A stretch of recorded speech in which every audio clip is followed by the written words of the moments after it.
खुफिया साय, एक illuminati cult की सच्ची कहानी। उम्मीद है आपको पसंद आएगी।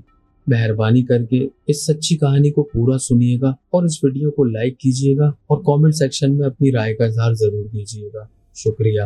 रात की तारीकी में लाहौर की एक पुरानी उजड़ी हुई हवेली के अंदर जलती हुई मोमबत्तियां एक खौफनाक सा माहौल बना रही थीं। अरसलान, एक आम सा सहाफी, एक खुफिया रिपोर्ट की तलाश में वहां पहुंचा था।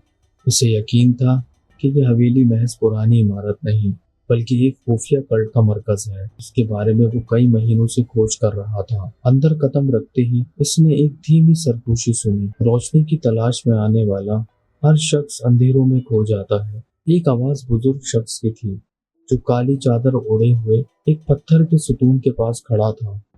उसकी आंखों में एक अजीब सी चमक थी। इसने आहिस्ता आहिस्ता कहा, तुम्हें यहाँ नहीं आना चाहिए था। ये मुकाम सिर्फ उनके लिए है जो कसम खा चुके हैं। सलान का दिल जोर से धड़कने लगा।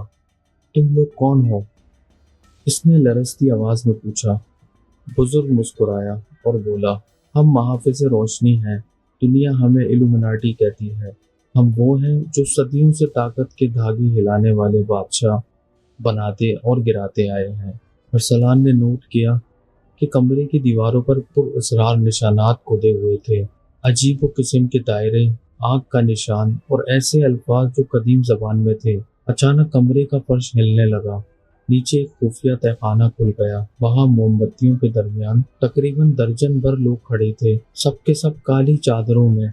एक तवील मेज पर एक पुरानी किताब रखी थी, किताब-ए नूर। बुजुर्ग ने सरगोशी की। ये किताब हर सदी में एक ही वारिस चुनती है। क्या वो तुम हो? अरसलान के पीछे से दरवाजा बंद हो गया।